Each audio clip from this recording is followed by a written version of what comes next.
Mystic Tie, a podcast for Freemasons. I am your host, Troy Sprue. You can find us online at mystictie.com. Support us on Patreon at patreon.com/mystictie. Email me feedback, guest suggestions, and any other questions at troy@mystictie.com. For generations, students of esoteric Freemasonry have searched for the missing links between the Rosicrucian manifestos, 18th century high-degree Masonry, Hermetic philosophy, and the practical traditions of alchemy. Much of that history has survived only in scattered manuscripts, obscure archives, and references to organizations that seem to disappear almost as quickly as they emerged. Brother Josef Wages joins us today to talk about The Secret Freemasonry of a Priest in the Temple of Nature by Johann Samuel Mund. This text survives from a time closer to the original Rosicrucian movement in its original German. Brother Joseph and his research partners translated it, and a limited run of copies is still available. Please welcome Brother Josef Wages. Welcome, Josef Wages. Hey, we're already on the record. No time to catch up. But what do we need to catch up for? Isn't this like that? How many times we talked this year? I don't know. Probably not enough. We're going to have to put in at least 5 or 6 more, maybe 7. You're not for nothing, but hypographia is common amongst cult leaders. Okay. And people with certain types of autism. I just thought I'd point that out. To be clear, it's autism spectrum disorder and also temporal lobe epilepsy. Those two combos make for hypographia. Yeah, and it's just, especially new religious movement leaders often have hypographia. Just saying, you don't strike me as any of that, but... Well, tell me, Troy, would you like to try some of my delicious Kool-Aid? I would come to Esotericism and Freemasonry Conference. That's right. In Seattle. And that Seattle. That is Saturday, September 19th. Of course, we get together on the Friday night. Doug Russell's going to do a meditation for us. And then Saturday all day, we're going to have a list of speakers. We've got more speakers this year than we've had in previous years. You guys might get the hook sooner than you want, or we just run long. This year, as the best format that we've come up with, is that sometimes we do something on Sunday. We might do something on Sunday this year, but I think it's going to be Breakfast of Champions on Sunday morning and maybe do a little bit of chatting around the lodge. But we do the Saturday all day, and then we go out to our local pub that Brett Wolf, it's his local. And we always have a blast there. Okay. And there's quite famous pictures of people being taken. The pub where we go was at one time a sex club. Oh. It isn't anymore, but some of the physical remnants are still intact. So some of the fixtures, in fact. Yes, it's a very Seattle experience, and once you have it, you can't unhave it. I can promise you there'll be no photographs of me in awkward postures. There's plenty of famous photographs of people making the sign of their grade under this quite famous arch in the space. And we will get compromising photos of you, Joseph, for sure. Most likely. Anyway, thanks for agreeing to come. We're super excited to have you. And I know for us, you're going to be talking about, we've got that book by Mund. The Secret Freemasonry of a Priest in the Temple of Nature. And this is a historically significant work because it comes at a time before any of the Masonic Rosicrucian orders were really founded, right? This is foundational document for Rosicrucian Freemasonry, wouldn't you say? I would say so, because it predates the existing Golden Rosy Cross system by 3 years. And the other thing that's significant about it, too, is no one has ever studied this system before or looked at it, let alone transcribed it, translated it, published it, what have you. So it's largely like an obscurity, right? And it's a beautiful work. And I believe we're going to be getting the last of, because it was a limited run, wasn't it? Yeah, they only did 500. So technically it's the bonus book for German QC. Yeah. And so they did it as the bonus book that year. I believe it was 24. I'm endeavoring to get the last of the ones available. I hope you do, because like pretty much every book I've done, like they all they start out with a normal cover price, and then the prices just shoot up to the moon. Well, that's that. Look, my original copy of Secret School of Wisdom is worth a few bucks, Yeah, and you're probably pushing 4 to 5, depending on condition. I'm gonna keep a copy of one of these Mund books around. Please do. I'm not gonna. I think I got four of them here, but I'm gonna get some more. I'm not quite sure how that's gonna work because I don't know if all of that stuff is being tariffed. Now, there's a famous Canadian occult story about guys making books and using drug money to make them, but That is that's hilarious. for an off the record story. Fair But enough. We'll have that people one who later. know will know what I'm referencing. Okay. Anyway, you published this, and then you sent me sort of an outline of a talk you're going to give based on this book. Is that Mhm. correct? That's Yeah, right. So that outline is like the front end of it, like the super occult stuff that you guys are after is going to be put in between here and there. that's good. And then we'll record it, and if it's okay for public consumption, It should be. maybe at some point we might publish it. But if it's too secretive or too controversial, we'll just tease everybody with it and then not release it. Yep. It's Whichever what way you we've done. prefer. It's what we've done before with P.D. Newman and Jamie Paul Lamb and Lon Duquette and a few others. But maybe we wait a while before we release it. Anyway, thanks for coming today. I Yeah. want to give you a chance too to talk about what's going to be released next. I see you all over. And we last talked about Secret School of Wisdom, and then you had your book on the Ecosse Masonry that you Mhm. talked about at Grand Masonic Day. And I don't know how many books you're going to put out this year. You've got The Lost Ritual. Do you want to talk a little bit about what that's going to be? Yes, that one is very special. So what it is, it's a retranslation of what's called the Bonsignor rituals. Brother Michael Paul, he's famous on YouTube. You should look him up. New Orleans Scottish Rite College. He does lots of excellent talks on it on the Scottish Rite. But he was given the opportunity to print this book. It was done by the Latomia Foundation. The original guy was Jerry Prinzen.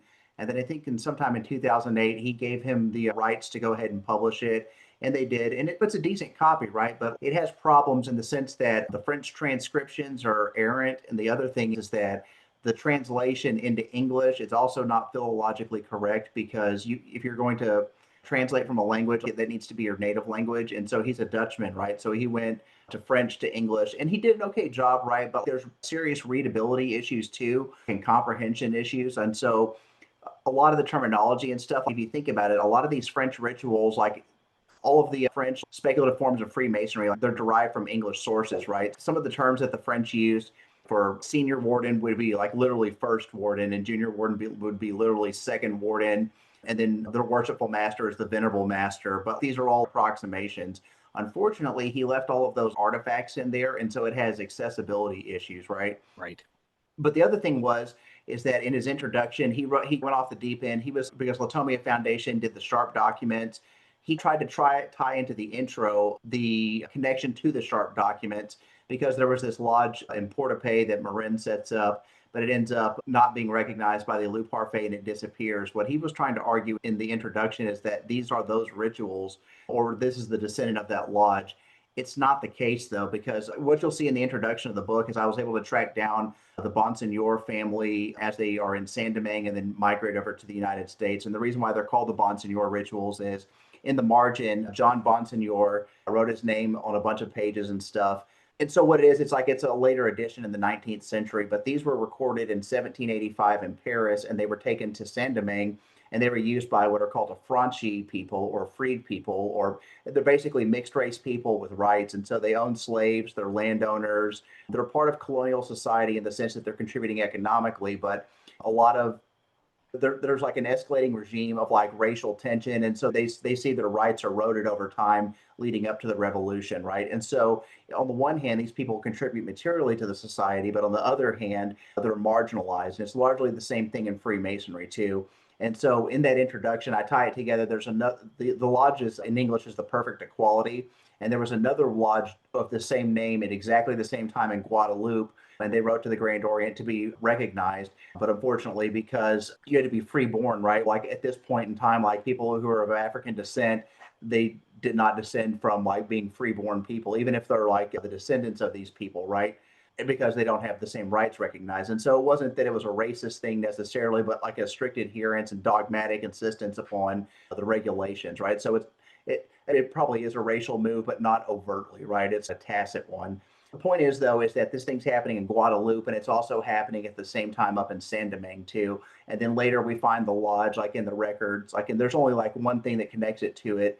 But largely, these are the rituals of these people, right? So these are who the Bonsignors are, because like all of their descendants, when they enter the United States in 1798 through like the early 1800s, they're all mixed race people. And then also in Louisiana, they're also, again, slave owners as well, right? And so like these are these marginalized people, and these rituals like preserve like this culture. And so on the one hand, like these rituals are every bit as significant as Prince Hall Freemasonry, to the sense that these are the rituals of marginalized people. But on the other hand, though, they're more significant for another reason, because they preserve some of the oldest rituals like that exist, right? And so like in point of fact, like the Scots Master degree, it's called originally Écossais de Derwentvater, and maybe I'm saying that wrong, but he was like the last Grand Master in 1737, the English guy, and then the whole Jacobite uprising happens and he gets kicked out. But this is the Scots Master worked into that form. Then it translates into Écossais de Paris, or the Parisian Écossais. Then it becomes Écossais Trinitaire. And then so in this one book, you have all three forms of it. And so you're able to go through and see chronologically how did this ritual evolve. But the other cool thing about it too is like you get like the proto-Marin forms of all of these high degrees. And so if you want to see what materials Marin was working from before he made alterations to it, the alterations he makes are to make a cohesive system, right? And so he's a gentle editing, but not like anything over. But he's like trying to make cohesion in a ritual sequence that makes sense, right? And that's really what it is. So from that perspective, these are quite significant as well. And so like you put these things together and you've got a really interesting book that's 100% accessible now to anybody who's interested in reading it. I'm hearing you check a lot of names off that we talked about, and I saw you talk about when you were here. So this this new book intersects with the last work you did with about Étienne Morin and his Écossais Freemasonry. That's right. All my books You want to intersect talk each a other. little more? But you're going backwards, right? It's just, oh, here's the source for the Scottish Rite, this Morin and their Écossais, one of the primary sources, and then here's one of his primary sources, right? Mhm. And how much further are you going back? I guess if you find older work, you're going to keep going. What's funny is like Art and I, we've got material and stuff like to the very, very, very beginnings of French Freemasonry, and all that stuff will come to light at some point. There's also really interesting, like the Jacobite high degrees. That's a book that I'm working on right now, trying to putting all of it together. And of course, because I work things like out of chronology. So I did all the high degrees first, and now I'm going back to the symbolic degrees. And so what's interesting in those is like there's modifications and things like, so like at the same time that Marin is doing like his first system, the Élu Parfait or the Perfect Elect, is the same time that this other system dies off, right? It's really like the collection of the Jacobite high degrees, like going into the early 1740s. That's a real interesting one. But yeah, there's all kinds of cool stuff I've got, maybe going like right back to the very early 1740s. And when we really need all these sources in English, I think, because for too long, and that's what's really in that Marin book that we were talking about.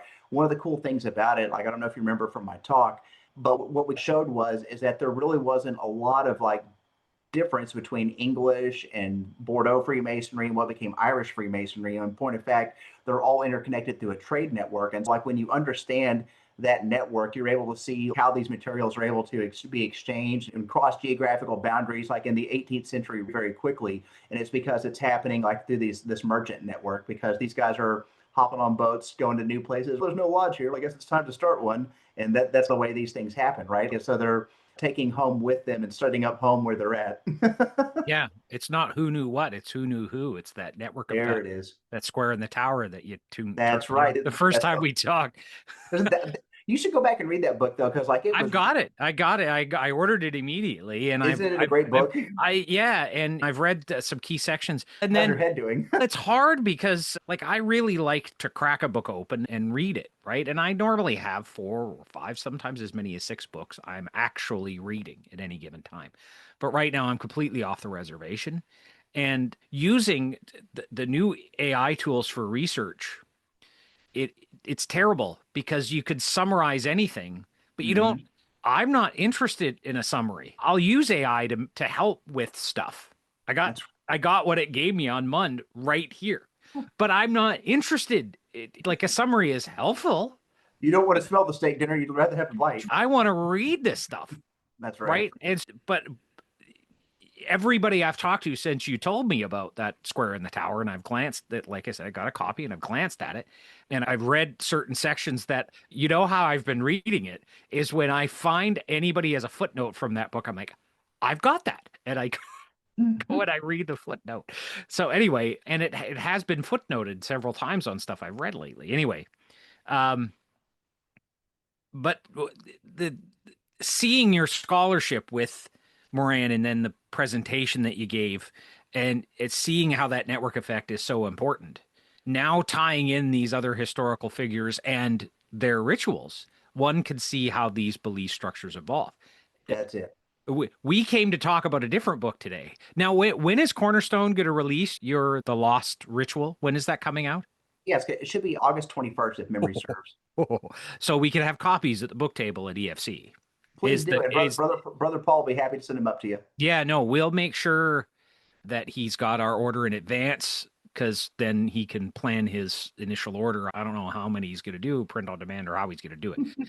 But we need to get copies. And oftentimes I would have imported stuff over the border, but I'm not doing that anymore, right? So the good news is you only have to go to Seattle in this one. Yeah, no, and there again, we'll get some copies and have them there. But it does tie this whole conversation ties directly back into the Mund book, because again, at Esotericism and Freemasonry conference, not just early Rosicrucianism, but alchemy, natural philosophy, and of course early Freemasonry, it all ties in, right? This is like a perfect storm, a quadrant of perfect early Masonry research. Do you want to talk a bit about the book and why it's significant in its place and time? Sure. And then one thing to keep in mind, like all my research, it's all interconnected with each other. Nothing I did and nothing I wrote was random. It was all calculated.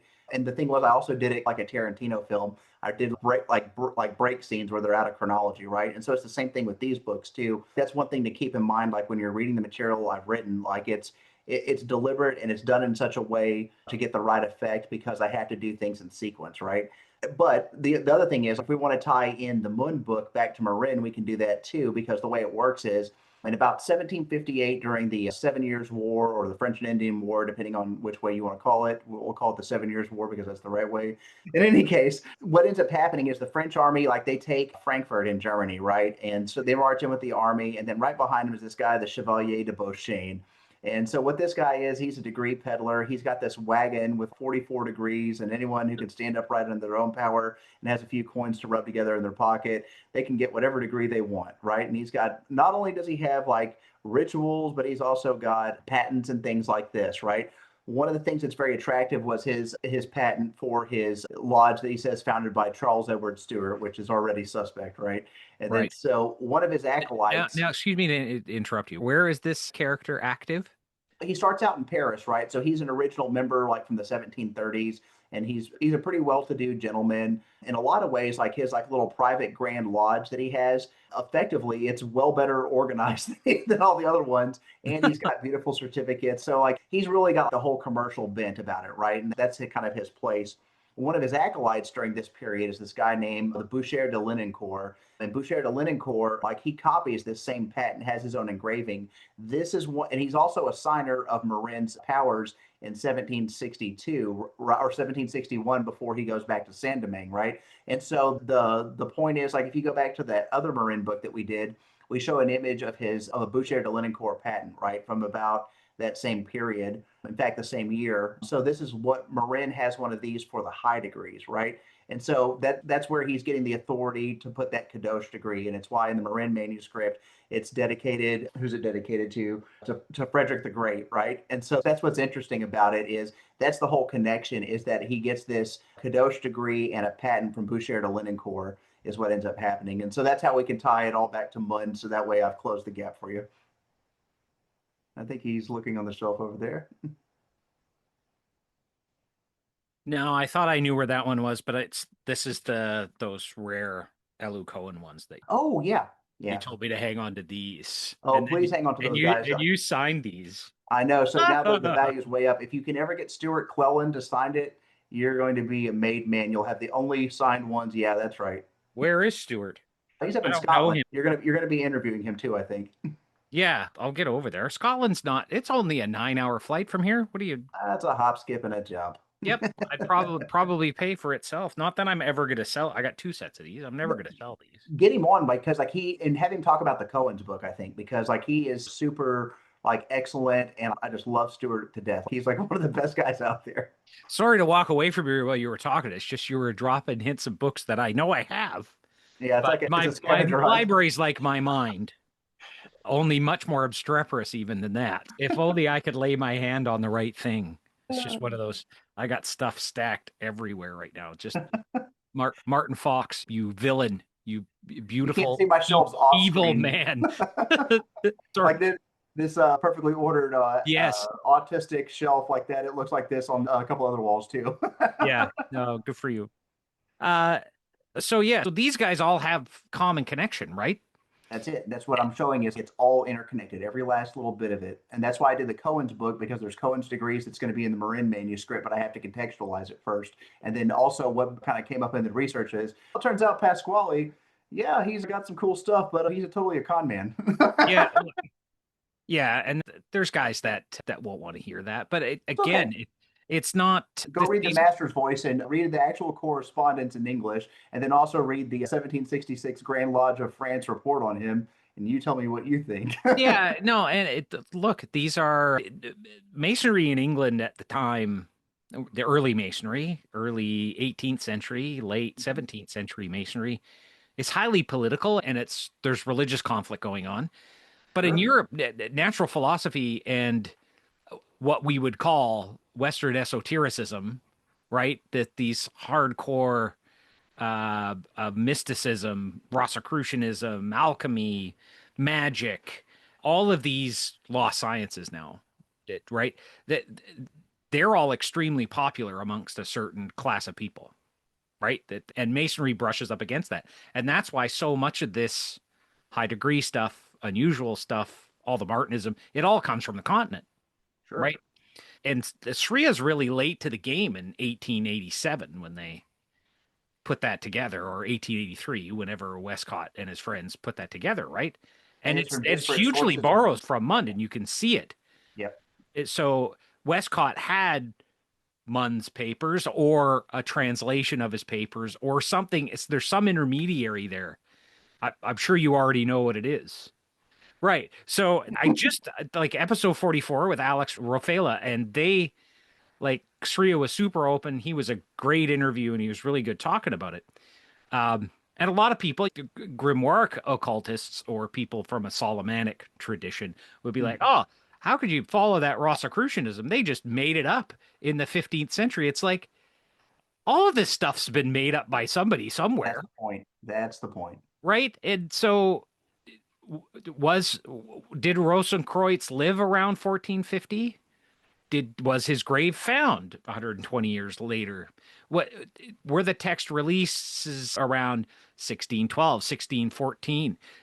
Were those influential texts? Did a brotherhood ever exist? None of this matters. That what matters is the living tradition that people are basing their current practice on, right? That's right. And how does that fit in with the chronology of the known and published and printed works, right? Sure, and you could be informed by that. But again, if your esoteric teacher is saying something that contradicts the history, you need to kind of ask yourself the question, what else might contradict the practice? Again, any advanced practitioners taking direction It's Sria and from their like spiritual modern, forces anyway, but even Sria and the modern incarnations of the Lou Cohen, right? They're all fragmentary systems, very loosely based on the original. And the reason in the Lou Cohen's case is that the system still wasn't complete even when Pasquale died. He was making revisions literally in the last letter that he sends, right? yeah. So there is no comprehensive system. But what you have to divine from it is, in fact, there was an earlier system before the one he started in 1767. And the reason why he started the one in 1767 is because the Grand Lodge of France said, check, please, this guy's a con man. That's literally what they said. And so yeah.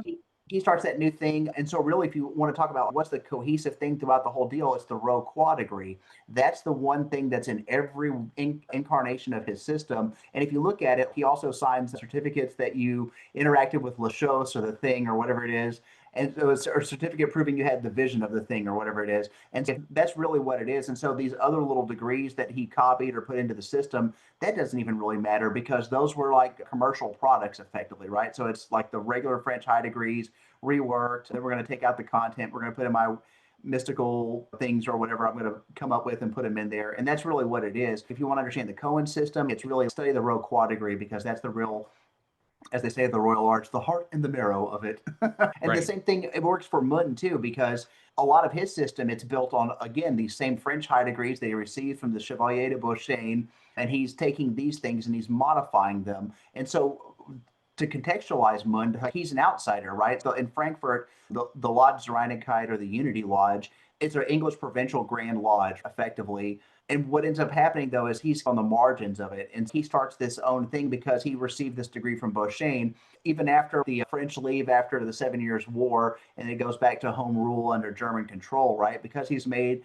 an irregular French Mason, he's not getting into a regular lodge, and so he builds this whole system out of necessity, right? Because again, he's marginalized, and a lot of the times, if we look at like the really interesting high degree systems, on the one hand, a lot of these guys are bent towards being con men, but on the other thing is, but why is that? Is because they were marginalized from the get-go. And so these very marginalized people that I think are the most fascinating things to study because that's where you get the biggest push of creativity. They're not going to get included, so they That's got to right. make their own thing. I can do whatever I like. Exactly. You're already if you're already irregular or don't qualify for some other reason, like in this case, that might have been slaves, right? Yeah, And it's like you've been pointing out, like that's where the creativity comes from. that's it. And that's And why you get these interesting things in there that you don't find in other systems. What's funny is even like in Mund's system, he starts his own Rosicrucian system, right? But he's doing it under the influence of Jewish people like in the Frankfurt ghettos, right? And he's also corresponding with the Baal Shem in London, which is why I think you might be able to figure out where Westcott and those guys may have got some of those ideas because they were getting it from that source and not from him, right? And so they right. were getting it from the root, not from the branch, is where you know Well, what I'm that's saying. so okay. So do you want to talk about that, or is that subject of future publishing material? We can look into that one probably more like in our talk, right? Because I don't want to do something that may go against another book I'm doing later. Okay. I will leave that alone. See, I was always under the impression that, especially since this Mun book was released, but it's the natural philosophy, alchemy, and Rosicrucianism close to the source that was the source of Freemasonic Rosicrucianism, right? And it's people in Germany that really put that together and pushed it forward. They even Even consider though like these orders were tiny, right? But it's the materials they left behind that's been used since.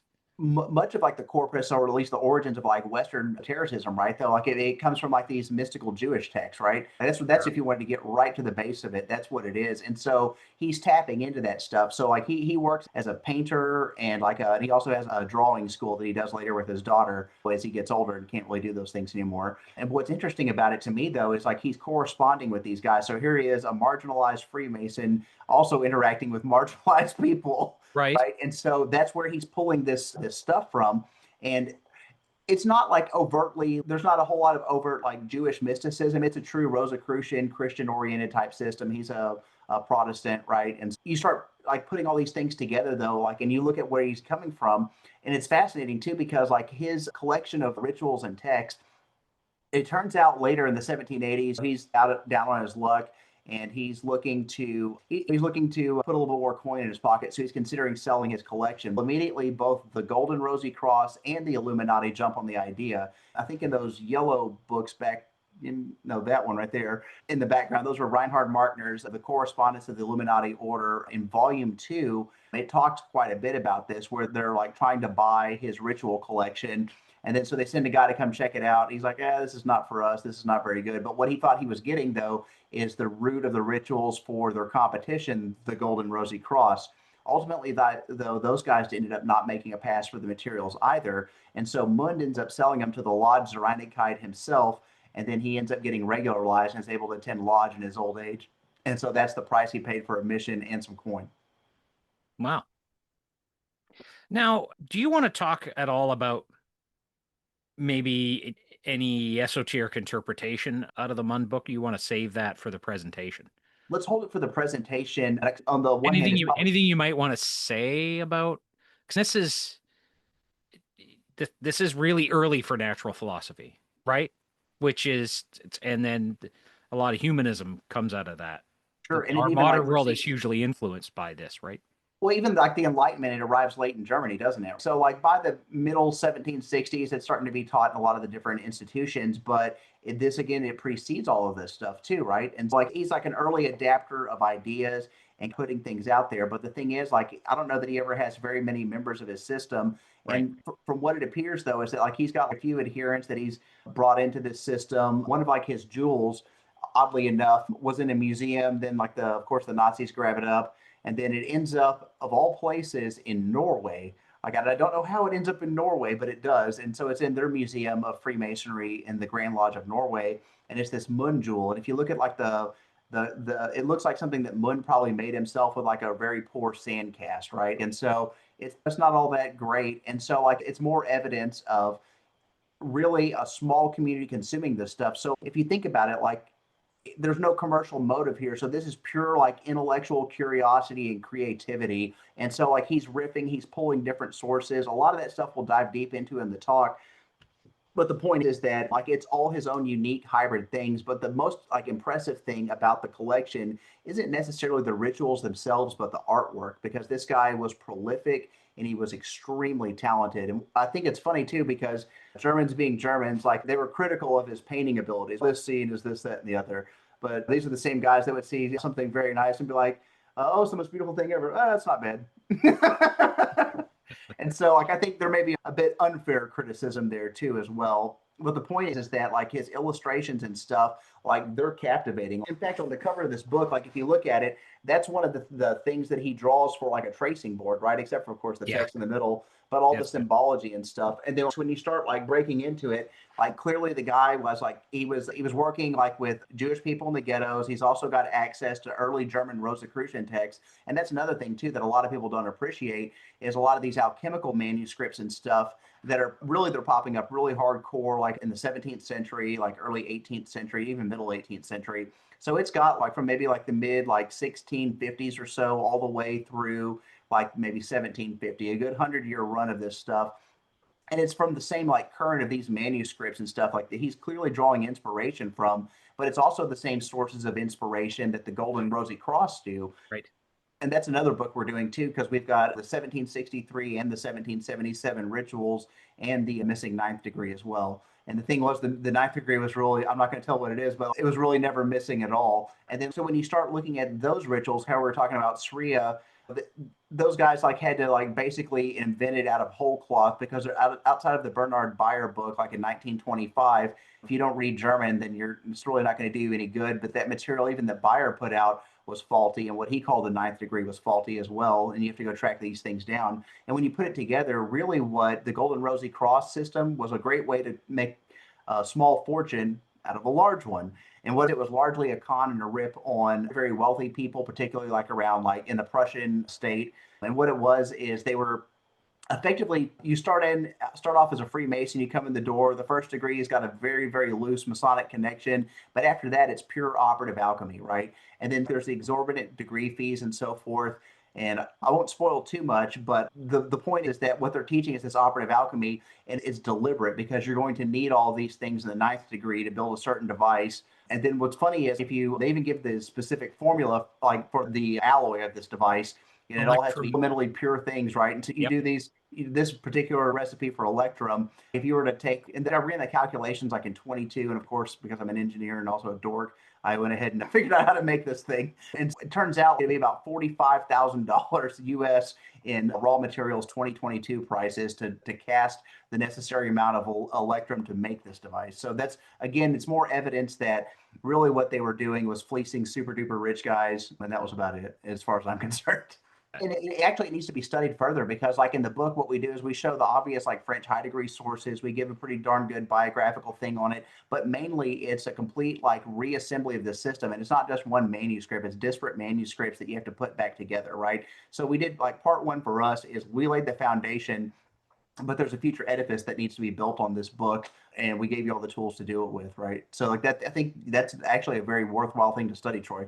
It might. And now with Peterson's translations of many of the popular grimoires at the time. Mhm. Like, for example, with all of the work and attention that's been on Dee's Enochian system, it's Mhm. like, what magic system was Dee using? And based on that, it was probably Arbitel or something very similar I to think so. That's the other part. And that's why if you were trying to write about Freemasonry and you weren't a Freemason, it might be difficult.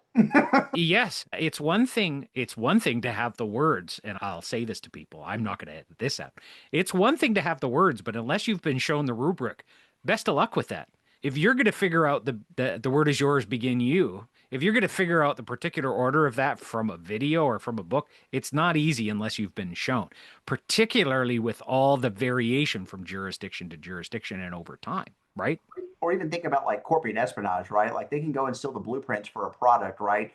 But having the blueprints and building the product and having the knowledge and the manufacturing ability and understanding the processes and all the different things you have to do to get the product, again, good luck, right? Like it's even like with, I remember the Rosenbergs, they stole like the hydrogen bomb stuff, right? And sent it Indeed. over to the Soviet Union. They didn't build that thing right away, did they? Maybe they didn't have all the right information. That's it. We were talking about the Electromagicum. Do you know how to make that without killing yourself? You gotta have a few buttons. Should a novice attempt without being shown? Hell Like no, because like, you some will of poison those yourself. some of those some of those metals require specific lab handling, right? And a And, fume hood too, for that matter. So you have to have a crucible within a fume hood. yeah, and again, an alchemist might have been shown how to handle this stuff. They also expect to be changed, right? This is the difference between alchemy and chemistry, is that locality fails in alchemy. You are not expecting, or you are expecting yourself to be changed by the material. You usually want to expect yourself to get killed by the material. Yeah, Right. drink your vitamin min. It's going to be great. Why this particular Mund book? Like, how did you come across this, and why this at this time? I know it's been out for a while now, but and it didn't get the attention that some of your other books have gotten because That's okay. it's a more marginal sort of tradition, right? Well, Masonic Rosicrucians is it's a tiny subculture within an already small and shrinking subculture, right? like I'm already the world's worst book salesman because I'm of the opinion if you don't want to read my book, don't. We've talked about that. Like I'm Yeah. always saying, Lon says, you don't have to read the books, but please buy them, put them on your shelves. Somebody will find it one day, or you can resell it for twice what you paid for it. Like That's what I'm saying. Like that's my value proposition to you is like that. You don't want to read it, great. You got some sexy shelf art that you can totally hawk for hundreds of dollars more in a few years.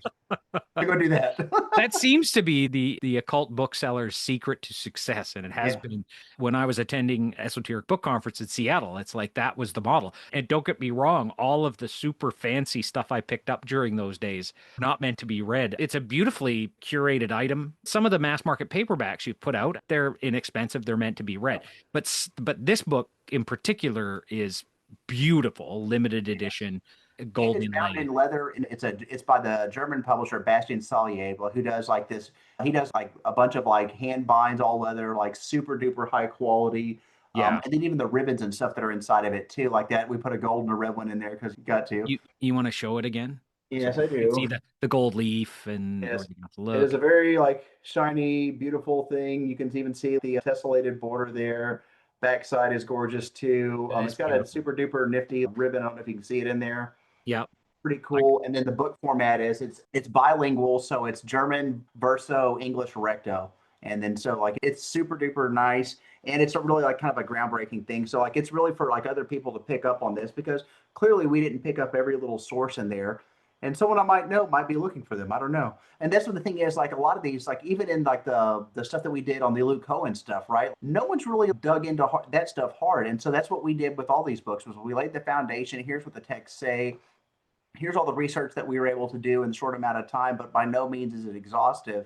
And even like in the next book that Art and I have coming out, it's the same kind of situation where a lot of that book and that Alou Parfait book that's coming out, it's a complete rewrite of the understanding of the evolution of Masonic ritual from like the 1300s up, specifically though, like from about 1717 up. And what it really does is it kind of reframes all of this stuff. And that's really like the point of what we're doing here is laying a foundation and pointing out that this isn't exhaustive. This is just meant to, it's if you wanted to learn how to do something, you would go and consult an expert at it and you would learn what they know And the reason is you don't want to start at zero. You want to start where they left off, because like you've leaped all of that stuff, at least intellectually, like you've leapfrogged it. You've got their skills that took them 20 or 30 years to put together. And that's the point. And that's how like human knowledge increases. And that's how we make advancements as a species, right?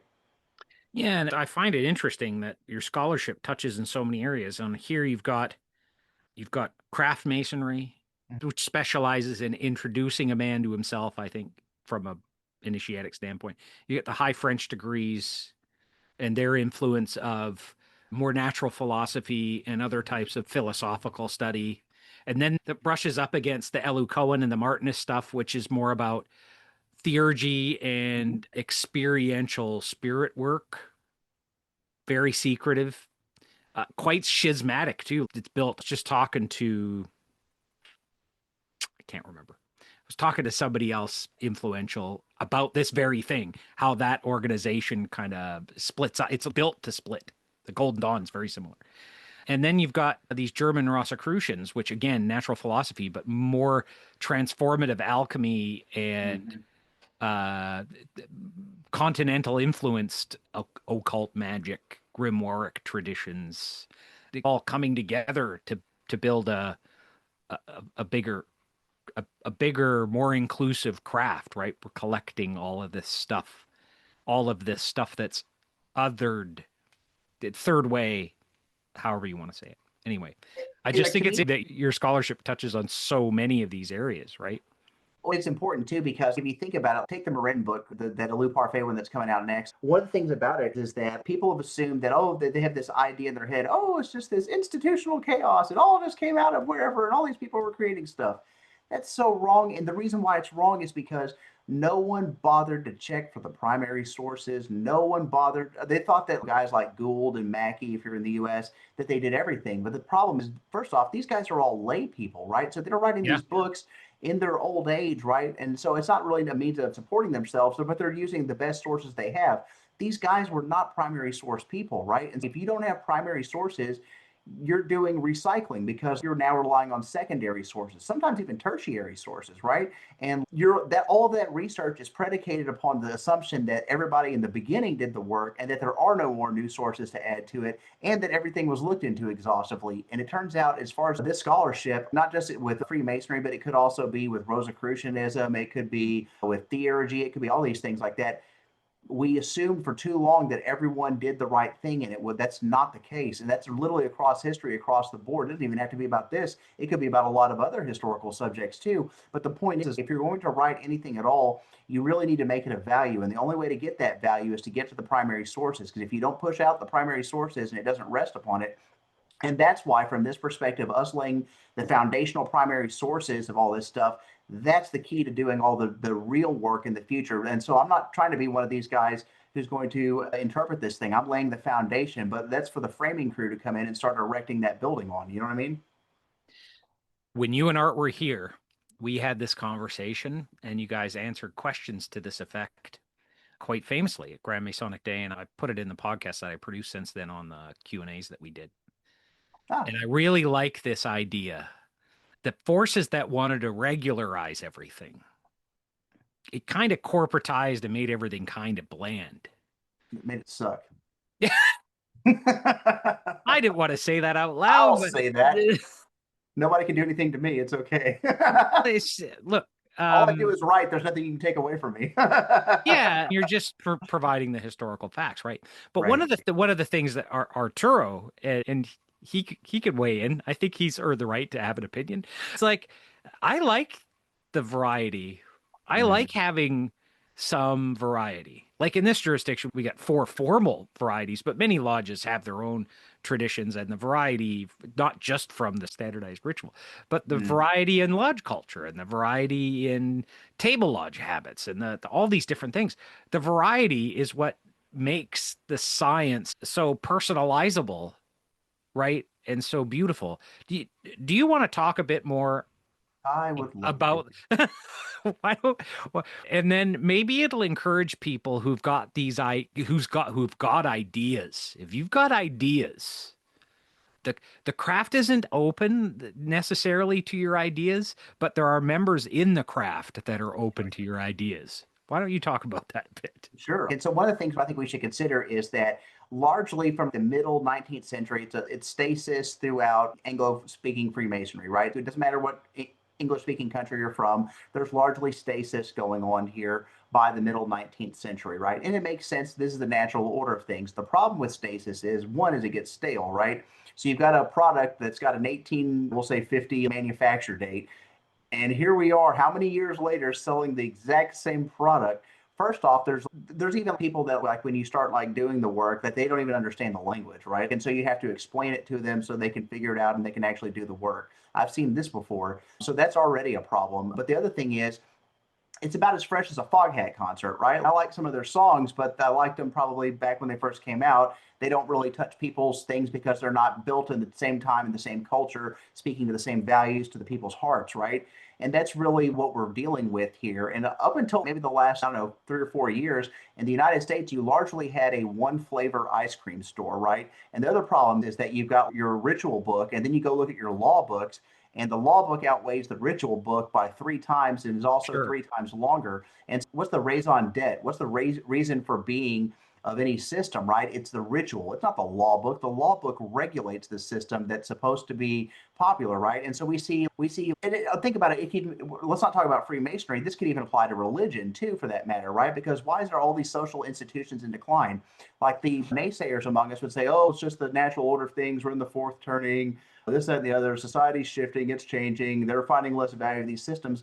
I don't think that's it at all, though, because I think what we have, take like Protestant Christianity in the United States, right? There's all these different guys who have a loudspeaker and a steel frame building. They call themselves a pastor, and everybody comes in there and they start doing all that stuff. But that's nothing new, because there's nothing new that speaks to the people's hearts or whatever like that. You're largely getting recycled approaches that are really all based on one product. And a lot of the, as far as all the denominations and stuff go, a lot of these things, again, were worked out in the 19th century. They were frozen in time, and they've been selling the same product over and over again. So the problem isn't with the institution. The problem is with the product, right? Because take Freemasonry's case, in the U.S., people don't want to eat vanilla ice cream. They like sprinkles, they like chocolate, pistachios, whatever. And in the U.S., particularly which I'm a member of, in the Grand Lodge of D.C., we now have a French Rite craft lodge. We now have rectified Scottish Rite craft lodges. There are the orders of wisdom are popping up as independent chapters in the United States right now from the French Rite. And so what I think the other thing that's pleasing to me is a lot of the materials and stuff that we've written on, really they're inspiring people. Hey, look, there are other flavors of ice cream. It's like we're in the back alley showing them, hey, you want the goods or whatever like that. That's not what we're doing. We're putting the information out there, and it's reaching people's minds, and it's piquing their intellectual curiosity. Take the ritual, right? There's a lot of people that I know that when they were made a Mason, they were like disappointed because the form of the ritual they thought they were getting wasn't the form of the ceremonies they wanted, right? But it turns out a lot of those continental forms, those were exactly what they had in mind and exactly what they'd seen in the movies, right? And that's exactly why these same people now are like moving to make changes in this stuff. And so my advice would be, like, one, recognize you've got a bad product that passed its sell-by date sometime in like the 1860s or 70s, right? Because the one constant thing throughout the history of Freemasonry was the evolution of these systems and the constant change. There was no standardization, right? Like even within English craft masonry, the moderns had a good run from about 1717 to about 1751.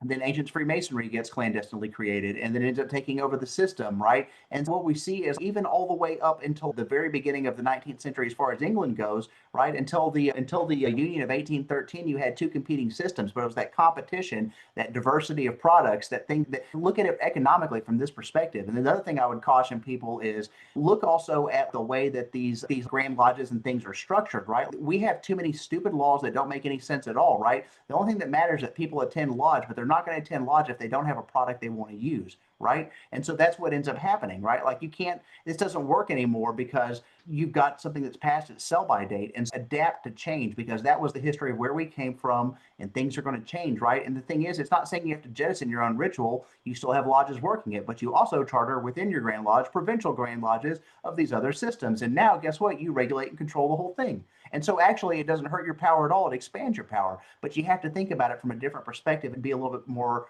obtuse and abstract about it. And then, but the goal is the same, right? Lighten up on the laws, embrace diversity, and that's the future. I just saw today on Facebook when I was posting about the podcast that the Oakland Scottish Rite building, I just looked it up. It's on the Collier's website. That's 58,000 square foot building, beautiful sandstone bas relief, beautiful temple, and it's for sale. And I can't help but think that some of the difficulty can be laid at the feet of the effects you're talking about. I think so. And because look at those spaces, right? Like that one was built, if I remember correctly, like in the early 1920s. I spoke there once, and then also attended a board of directors meeting for the research society there. But in point of fact, though, that place is beautiful. It's very well maintained. If you're looking at a 100-something-year-old building, it's really well off. It was taken care of. But the problem is, though, is that the people stop coming and the people stop attending. Why is that?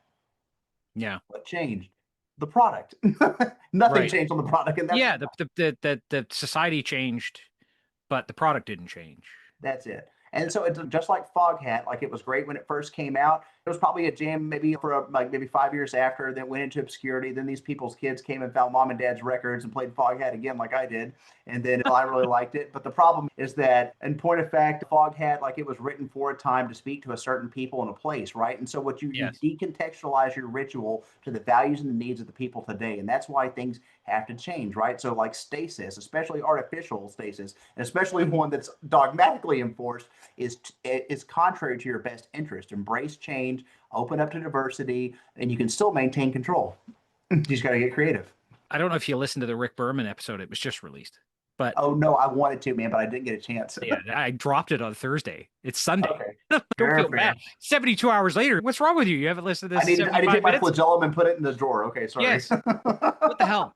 But we talked, because his book is Genesis of American Freemasonry, and I talked about originalism and the founders of the American states and how they. And the founders of Freemasonry did this too, but not with an intent to do it this way. But it's really that the church and the state intentionally separated. You've defanged the power of faith politically. I think from a philosophical perspective, a rationalist, humanist, a positivist, right? This makes sense to do this. Yeah. And yet, everywhere we look, there are political forces at work to enrage young men and get them ensnared in these old religious ideologies, right? To try and recapture some old mythical glory that existed sometime in the past. And like in the U.S., like there's a big move for guys like going Catholic now because that's what I'm talking about. Because like a lot of the Protestant like religion, like if you like objectively approach it, and it doesn't matter which one, right? Like you go and any given Sunday, right? It's the same rock concert. It's the same vapid, hollow theology that isn't based on anything scriptural. It's the same preacher taking one verse out of context and then making a whole sermon on it, and somehow it ends up with you putting coin in the plate and passing it forward, right? Like it's vapid, it's hollow, and it's foolish, right? And again, it's superficial, right? So if people like want to be like good Christians and stuff like that, like really consider am I actually studying the Bible here? That's it, and that's again in the Canadian work. In the entered apprentice degree, we strongly exhort the candidate to a serious study of the volume of sacred law. What we don't say, and I say this all the time, what we don't say is, and you keep your own counsel on that. You could discuss it quietly with other people, but we don't discuss that formally in lodge because it's up to each individual to know their own deity. That's the Holy Book is useful as a key to your own spiritual efforts. Much of religion, especially nowadays, and especially in my immediate southern neighbor here, seems to be to subvert the spiritual impulse for political means. And there you go. I think Freemasonry is one of the institutions that stands against that. If we've got nobody left to stand against it, does that mean we just capitulate and let the Catholics and the Protestants fight it out again? Do we need secular violence? Or as Donald Trump says, we're all become godless communists. Because there's only one choice or the other, right? That's right. We only have binaries, Troy. That's exactly how Siths don't deal. You'd be a completely blind faith, follower of people who want to call themselves Christians that would have nothing to do with the Jesus I read about, right? I heard he basically was hanging out with all the sinners. And why? Because they needed him. Yeah. And it's more than that. this, I don't want to get into religion so much, but we're already here. We're Jesus really did popularize the idea of a brotherhood of man. Now, I know he was a Jew and he was mostly talking to other Jews. I get that the Jews would say that. He's like, this is a Jewish rabbi talking to other Jews, right? And it was co-opted by Saul of Tarsus and all of that. Great. But really, when you read his words and you look back at his philosophy and the philosophical impact on Western society, what he comes up with is this, the brotherhood of man. Whether you're a slave or you're the king, we're all equals in the eyes of God. And so the American founders come along and they're like, how can we divorce this very humanist, very equalizing idea, divorce it from the religious background? We could still point to Jesus as the source of this stuff, but we can apply it to everybody. We can apply it to everybody. Why don't we apply it to everybody? That's right. And then every person deserves at least the basic level of respect, right? This is something that Freemasonry has been good at teaching, but has forgotten that's what it was for, I think, in lots of places. And guys, especially as more and more conservatives have come on board and then buy into the culture war, and it's just, are you forgetting what we're doing over here? Right? Anyway, that's highly political. Rick had excellent thoughts on it and talking about how the Enlightenment philosophy and humanism really blossomed within the bounds of the craft, and how we created an excellent firmament. And you got anything you want to say about that? You're nodding over there. Yeah, like I love everything that Rick's written, right? Like his best book, I'm still saying this, is Espionage, Diplomacy, and the Lodge, right? And then we even like lift a few lines from it in our next book too, because it was so good. And then also his counter arguments to the whole 1717 thing like that. I think Rick knocks it out of the park on that one, because it's okay, they got a couple details wrong, but it was still written within 5 years of that. So maybe they got the place wrong, but does it matter? No, it doesn't. And why would anybody be offended at, you don't want to necessarily rewrite history, but why not look back at it in a sober fashion? Because nobody who was there is alive anymore. And it doesn't matter, because all the things that happened after the fact already happened. Yes. And it's just a matter of being realistic about what our origins are and why people did the things they did.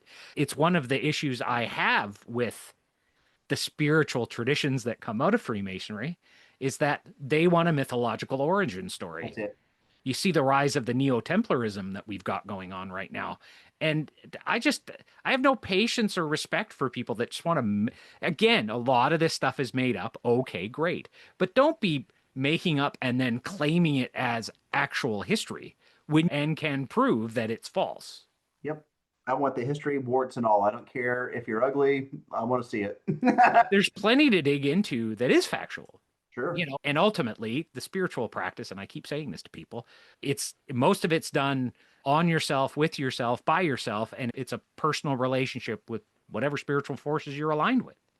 And the lodge will help you. Having good guys around you will help you with that. But don't come to Freemasonry expecting to be given the Book of Secrets that's going to explain everything. You're just going to leave with more questions. And that's also don't expect to ride on the Masonic jet. Turns out it doesn't exist. What? Oh, I've been working so hard to get my ride on. I know you're frequent flyer miles. Yeah. Look, perhaps we should plug the EFC one more time. How did we treat you when you were here for Grand Masonic Day? How was your hospitality? Oh, it was fantastic. I really enjoyed where you guys put me up at. It was a whole lot of fun. But the event overall, like, it was really nice to get up there and see everybody. And also just the questions that followed from the talks, those were really good. And hopefully we put on a good show for you guys. Yeah, no, it was good. EFC tends to be the same thing, only it's usually smaller attendance. We'll get less than 100 people there sometimes. That's fine. I like intimate. But it's more students that are interested in the factual practice of the craft, but also the more spiritual, esoteric end of things. And I think you'll enjoy some of the presentations, and I really hope you can arm our... I aim to please too. Yeah, no, that'll be excellent. And we want to sell books. Again, you don't have to read the books, but please go home with a whole armload of them, because you don't have to take an invoice. Don't leave an invoice lying around. That's just evidence, right? Why incriminate yourself? Plausible deniability. Yeah, cash accepted. Cash is delicious, and nobody needs to know. We, your brothers, will keep it sub rosa. That's what we're going to do. That's right. And when your wife does complain, you just sell them, and then you just take the difference and then tell her what you bought it for. That's right. That's right. And it's an excellent investment. That's right. It's an academic arbitrage is what I call it. I like that. Arbitrage. That's the technical investment term for that. An arbitrageur. Now we're back to trade networks. There we are. We made it all the way back. Josef Wages, thanks for agreeing to talk to me yet again. I think we've spent probably 8 or 9 hours together now this year, and I'm sure it's starting to encroach on the rest of your life. I'm sorry about that. No. Just keep having me back. Like I said, with my conditions, I can talk on this subject ad infinitum, and I'll never stop, and it'll never get old or tiring to me. So have me back as much as you like, and keep putting my name out there, because you actually made my phone start ringing again. Come to find out.